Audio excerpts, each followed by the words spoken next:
大家好，我是刘显勇，我预祝北京冬奥圆满成功。我预祝运动员们在中国度过美好的时光，找到新朋友。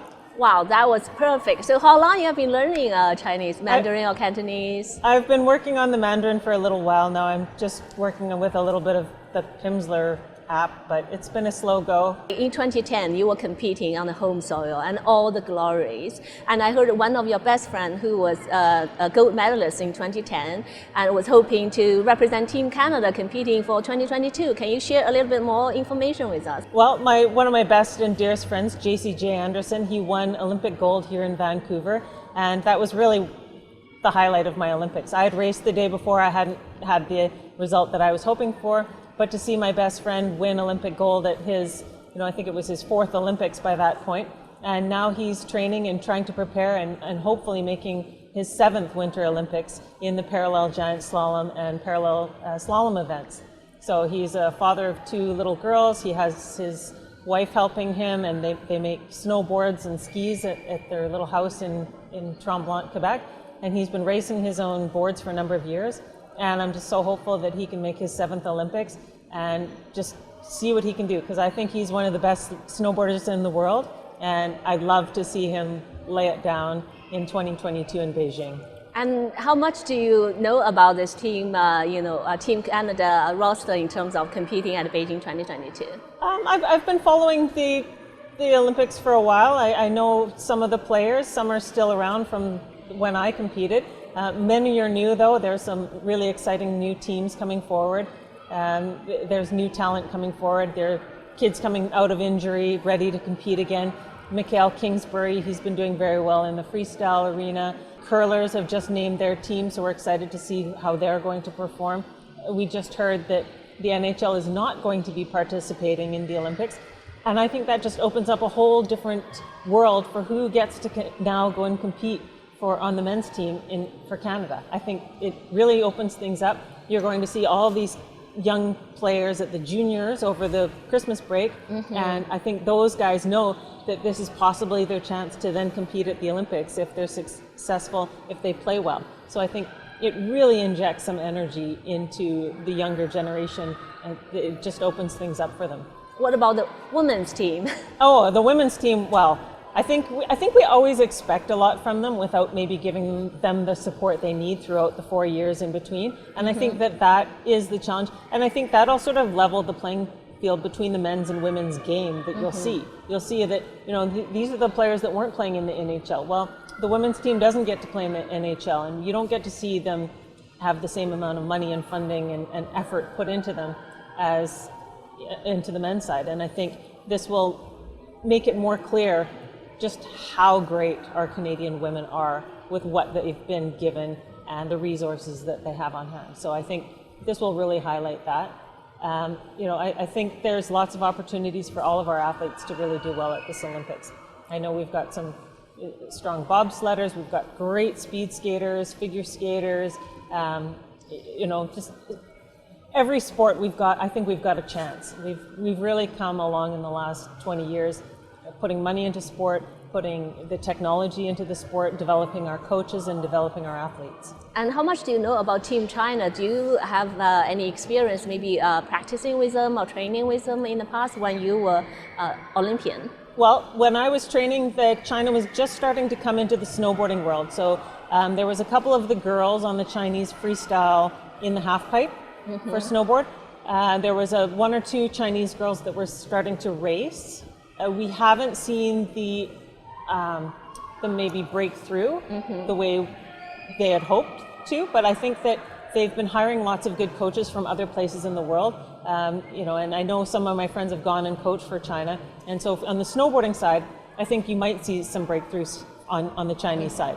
I know that China has a long history of being great in figure skating, speed skating, and freestyle skiing they've done very well in. So they've been very good at freestyle skiing. One of my old coaches, she had gone and worked in China for a number of years, and she was part of the success in 2006 when China got its first freestyle gold medal. in the men's aerial. We've developed lots of great coaches in Canada, and I know a number of them who've been hired to go and work in China and work with the Chinese athletes and help them get to their potential.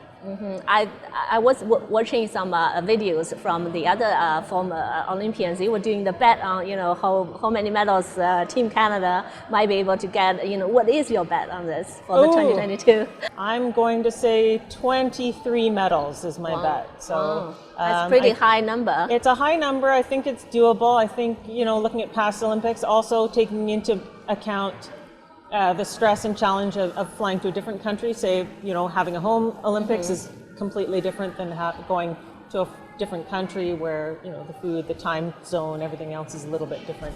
So, so that's my bet. Yeah, you talk about the stress and difficulties. We all know, this coming Winter Olympic will be extremely different from the previous one, given, the pandemic going on, all those kind of restrictions. And also, Canada was saying we're not going to send former diplomats going there. Do you believe these kind of things might discourage the athletes when they were competing, not on the home soil, but so far away? I know that COVID it's like it is for everyone. It's right there in your face, right? There's nothing that you do in your day that COVID hasn't affected it. So I think COVID is absolutely going to be there, but because it's been a fact of life for the last 2 years for most people, that I'm hoping it's not going to derail any of the athletes. I really hope that the athletes can just take it in stride. It's just another thing you have to do. Typically at an Olympics anyway, there's all these weird things you have to do with showing credentials and doing this and putting your gear through the metal detectors and on it goes, right, of what you're allowed to do and not allowed to do. So there's that. And then I think the geopolitical climate is interesting, but I think as an athlete, I think you focus on what you're doing. Your job is to go and perform, do the best you can. If your job was to go and negotiate trade deals and sanctions and other things, then you'd be the prime minister. So I think if the athletes can focus on their job, if they can stay away from social media, which I think is maybe easier in China because they're limited on their internet, what they can talk to. And so that might even help insulate them as to just stay with their friends, meet other Olympians, talk to other athletes. The general spirit in the Olympic Village is always positive and happy, and it's full of people who are just driven and motivated and excited and fit and healthy and ready to perform. And so that lifts you up. That can be its own energy, I think. And you won't get distracted by media. You'll have whatever videos that you brought, so you can rest and watch a movie in your own space, but you're not barraged by negative media or just people making negative comments to you. You're just insulated, you're in your safe place, and you get to go and compete. What could be better than that? Being at the Olympics and just being free to compete. If you were one of the part of the Team Canada, you go to China, what are the most interesting part you would love to see? I'd love to see the other venues. I know those are fantastic. I'd love to be able to go and see the Great Wall. I think everybody wants to see the Great Wall of China. And to go into just somebody's house and to see how they live and what it's like.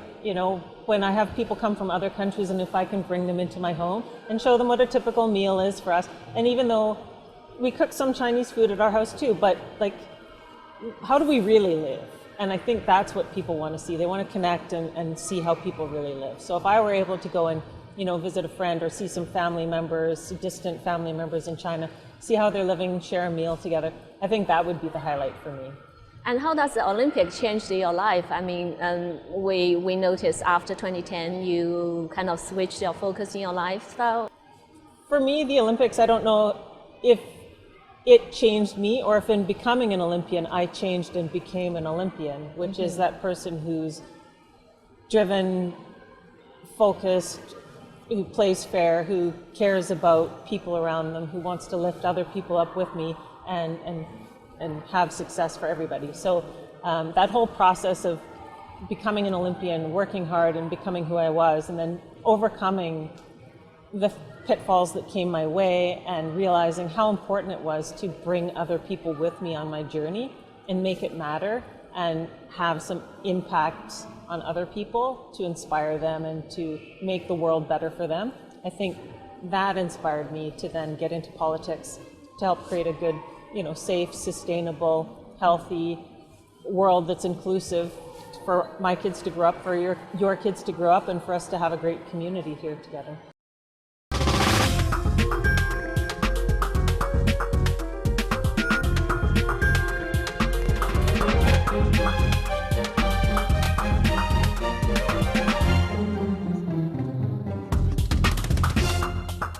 You coming from a Chinese descendant family, you talk about your great grandfather from originally coming from China. So how does this, when we're talking about people's background, the cultural background, the ethnicity, how does that change your life in terms of pursue your dream, your Olympian dream in Canada?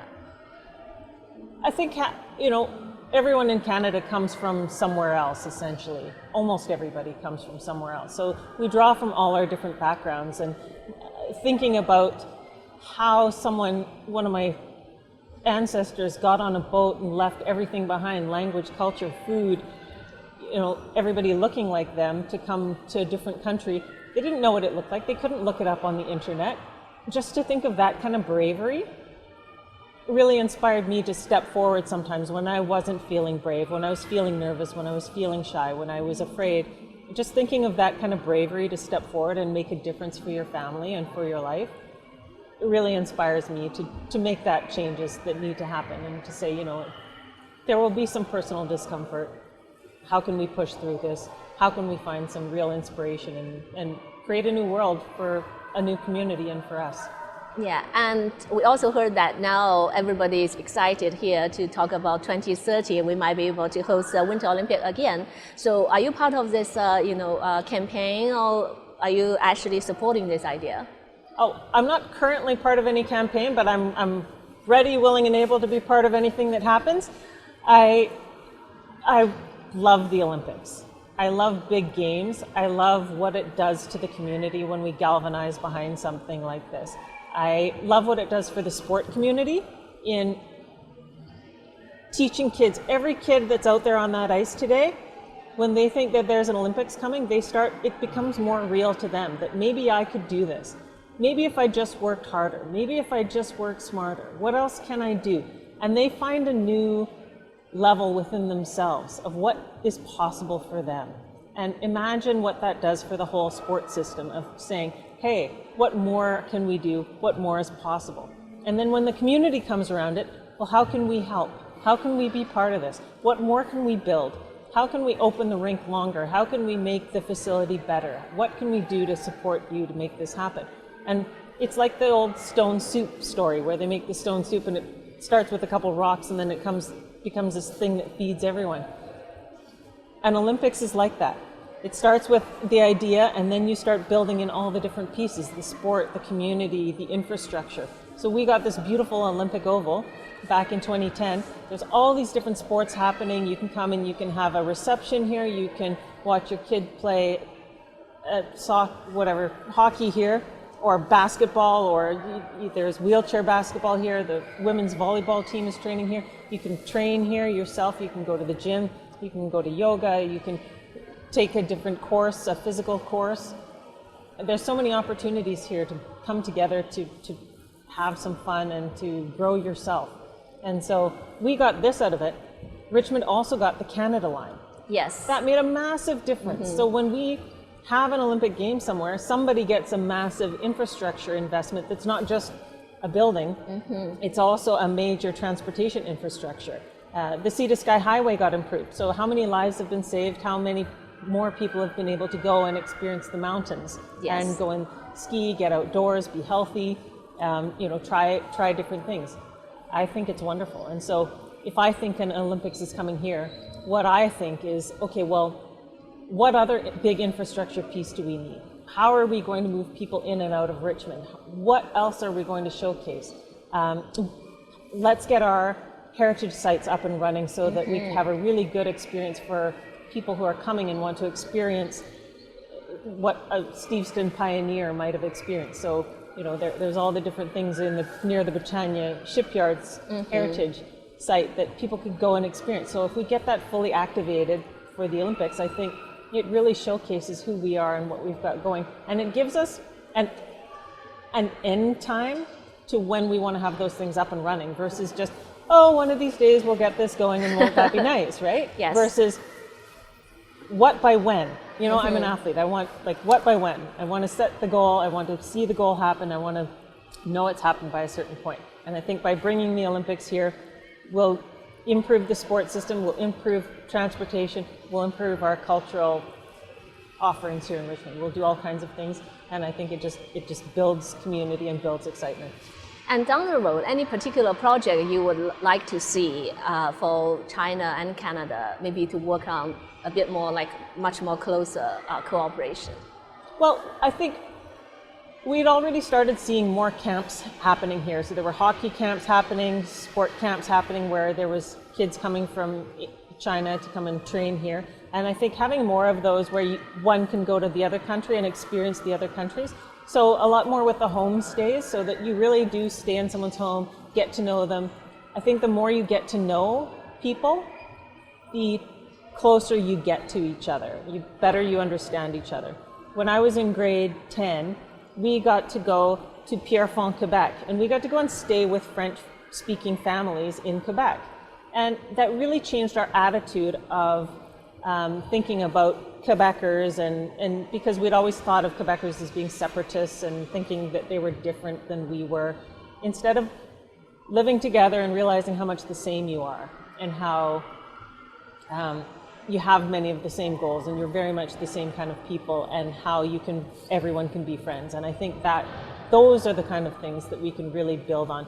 So the homestay experience with the sports and travel experience, I think, is a really awesome opportunity for people.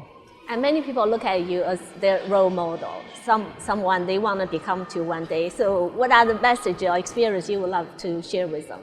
Well, for me, some of the most important things have been just to follow my motto of to aim high, work hard, and give back. And so when you do all those different things, you tend to achieve what you want to achieve. And that giving back piece is the biggest piece, is making sure that you're bringing people on your journey with you. You're not just doing it for yourself and that's it. It has to matter, it has to mean something. And if you can make a difference for the whole community through your actions, or even just for one other person, it makes a difference. We heard about all the exciting news when you shared about the 2030. So what else do you believe 2030 can bring into Vancouver? I think 2030 Olympics and Paralympics coming here really gives us an opportunity to spend the time in the meantime to work on knowing and telling the stories of our Indigenous community. I think the world wants to know more about our Indigenous people, and I think we need to know more about our Indigenous people. And I think that gives us a timeline and a deadline to figure some of that out. And I think it also gives us that time to start telling more of the stories of our Paralympians and the technology that comes out of the Paralympics. So when we see many of the Paralympic events, we see different tools and things that have been created especially for athletes, and sometimes by athletes, to make their sport better, to accommodate whatever their needs are. And I think for people to see that, the ingenuity that's available, that people can come up with, I think that really inspires other people to create and to build and do things. So those two things, knowing more about the Indigenous people and telling their stories, and then learning more about the technology and the needs behind the technology, and then inspiring young people to build and be creative. Mm-hmm. And now we heard from the 3 levels of government, they're talking about the reconciliation with the First Nations. So why do you believe the Olympic event will actually help to smooth this relationship and bring everybody together? I think the Olympics is another opportunity to share the story, to build off of the relationships with people. And I think that's the important thing, is the Olympics is about friendship, competition, and relationship. And this is another opportunity to tell the stories and talk about the Indigenous people and their relationship with the land, and then talk about sport and the relationships, and just build it all together as to how things fit together and how they make sense. And do you think like Paralympics still like undercovered these days? I mean, when we talk about Olympic, most people are looking at those popular disciplines, but Paralympic, not so many people interested. Not as many people are interested. There's not enough airtime given to the Paralympics, and maybe we need to tell the story better so that there's more understanding. Some of the Paralympic sports are a little hard to watch as a spectator, so they're less interesting. How do we make them more interesting? How do we either modify the sport a little bit so it becomes more interesting for the spectators, or how do we make help people to understand it better so that they understand the challenge of what it is? And maybe that's incorporating playing some of the games in the schools and that sort of thing. And just like, you might try something different, this is something different as well. And so that you have a better understanding of where people are coming from, and then possibly what some of the needs are, and then how could you be the inventor to help create something better? Yes, I would love to see those things happening. So in closing, any other message you would like to share with us, especially the message that you would like to send out to all the athletes who will be competing at Beijing 2022? Well, good luck in 2022. I wish you all the best of luck. I wish you a safe and fair competition, and I wish you a great experience at the Olympic Games. And for everyone else at home, I hope you turn on the TVs and you're inspired by the Olympians and Paralympians. You're going to see people perform and overcome obstacles and do things that you didn't think was possible, and take that inspiration and live that.